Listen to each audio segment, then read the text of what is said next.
साथियों, अब संधि की कथाओं को सुनिए। पहली कथा सुदास के पुत्र कमलास्पद की है। यह कथा महाभारत के आदि पर्व पृष्ठ 415-418 में लिखी है। पर्वतों पर घूमते घूमते वशिष्ठ के पीछे पीछे उनकी पतोहू आदृष्ट्यानि गई। उसके गर्भ से वेद मंत्र सुनाई पड़ा। वशिष्ठ ने यह देखकर कि अब मेरा वंश चलेगा, प्राणांत करने का इरादा छोड़ दिया। राजा कमलास्पद ने जंगल में उन दोनों को निगल जाने की कोशिश की। वशिष्ठ ने फूंक कर कमलास्पद को मना कर दिया और मंत्र पढ़कर जल छिड़क दिया, जिससे वह 12 वर्ष के लिए श्राप से मर गया।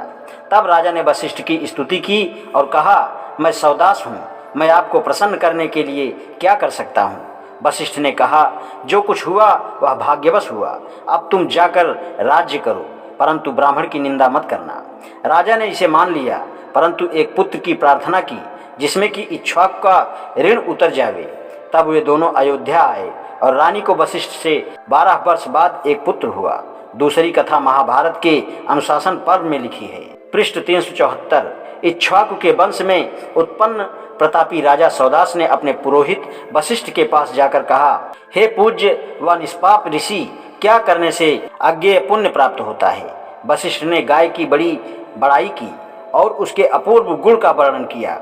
तब उस जितेंद्रिय राजा ने जाकर ब्राह्मणों को बहुत सा धन और गाय दी, इसलिए सौदास ऋषि कहलाया। तीसरी कथा महाभारत के शांति पर्व में है, जिसमें कि सुदास के वंशजों का जिक्र है। पृष्ठ 455-456। पृथ्वी पर विजय पाकर कश्यप ने ब्राह्मणों को बसा दिया और स्वयं जंगल को चले गए। शूद्र और वैश्य ब्राह्मणों की स्त्रियों को सताने लगे और राजा न होने के कारण बलि व निर्बल को दुख देने लगे और किसी का किसी भी जायदाद पर कोई प्रभुत्व न रहा। पृथ्वी इस दुख के बोझ से पाताल में चली गई। तब कश्यप ने उसे अपने उरु पर धारण किया, इससे उसका नाम उर्वी पड़ा। पृथ्वी ने कश्यप से एक राजा के लिए प्रार्थना की।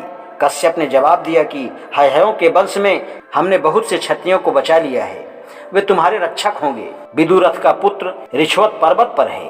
पृथ्वी ने कहा, वह मेरी रक्षा करे। पराशर ने सौदास के वंश की रक्षा की।